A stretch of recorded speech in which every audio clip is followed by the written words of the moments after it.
Well, I'm delighted to say that Sir Geoff Hurst has joined us. So Geoff, firstly, thanks for your time. I know your time is very, very precious. You're here at Priestfield Stadium tonight for a sporting dinner. I asked you off camera whether you'd ever played here before. I'm not sure that you have, but have you been here before to watch a game? I don't think so. Obviously, I've played in the cup ties in different grounds at different levels.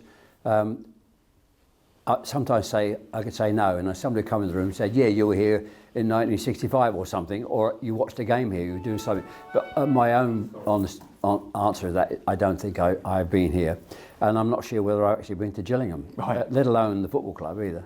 I may well have had somebody remind me, this happens, yeah, you were here, I sat next to you. Well, let's face it, you play so many games at so many clubs around the country, you can't remember them all, can you? Well, you can't remember. It's 500-600 games. You can't. It's impossible. Obviously, you remember the big ones, naturally. But my wife will probably remember 500 games. She's got a much better memory than me. Let's talk about the big one, the World Cup final 1966. I'm sure everyone you've ever met has asked you about that final. It's something that will never leave you.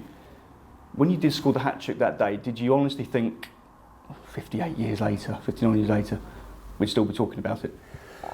No, because I thought in 58 years, it's amazing the fact we haven't done it since. And I think had we done it once or twice as a major nation, as all the other major nations, our memories would have disappeared to an extent. However, I think there's one of the reasons it's talked about a bit, the fact that I scored the hat-trick in the final, which has only been done more recently, of course, by our French friend. But of course, he was on the losing side. And two of them are penalties, so they don't count. Let's not...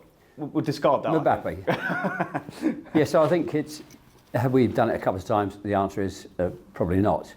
But it does quite surprise me really that, and I said to somebody a few days ago, I seem to get, for some reason, sort of recognised on a day-to-day basis in different places now, more than ever for some strange reason. And it's not like I'm seen on television, or on the media a great deal, or at matches. So who knows? Well, you're a hero, there's absolutely no doubt about it. Thomas Tuchel's been installed as the new England manager. Are you hopeful that he can deliver a World Cup, a second one finally for England? Yes, I'm hopeful. I think you can never say no in football. You have to be positive as a fan, as a player, and as an ex-player. I think and I think we have the best bunch of young players we've had, and I say young players, all very experienced, we've had for some time. And in terms of if he does a good job, we win games and successfully, it's brilliant. If we get beat a few times and don't qualify, then we'll say, it's not good. And that's the way managers work out. I think if you look at the stats over a long period of time, generally speaking, the English managers have done slightly better than in comparison with the foreign managers we've had, if you just look at the overall stats. And probably I do favour, as in most countries, where the nationality of the manager is the same nationality as that country. And sometimes foreign managers who are don't quite get the language as well, that's also important, because being a boss of anything at all, when you need to be clearly understood. So it hasn't worked as well, but he's got a very good track record, and I just think if we can, and I wouldn't be surprised if we win it at all. And we're very fortunate. We've got a very unbelievably easy draw. I think the draw was fixed. I mean, goodness me, Albania and Latvia in the group, and you look at the other countries, the major countries, playing against each other in the same draw. So I don't know how that. I thought you should seed them, but it didn't seem to work that way, did it? So we should be okay. Let's hope so. Just finally, what's the best piece of advice as a footballer you were ever given? Perhaps maybe coming through the youth teams, through into playing for England. How long have we got to answer this question? You've got about 30 seconds. 30.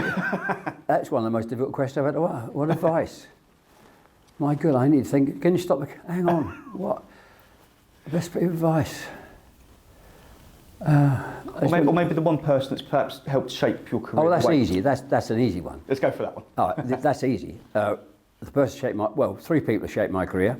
My father, who taught me to kick with my left foot in the back garden. So I was a pretty two-footed player. You don't see many two-footed players around. Second was Ron Greenwood, who was absolutely a brilliant coach, a brilliant teacher, and he changed my position from a midfield player to a striker, which obviously changed my life. And the third person is very easy, it's Alf Ramsey. What did he do? He simply picked me for England. That's what he did. So that's an easy answer. First, I'm not sure about the first question.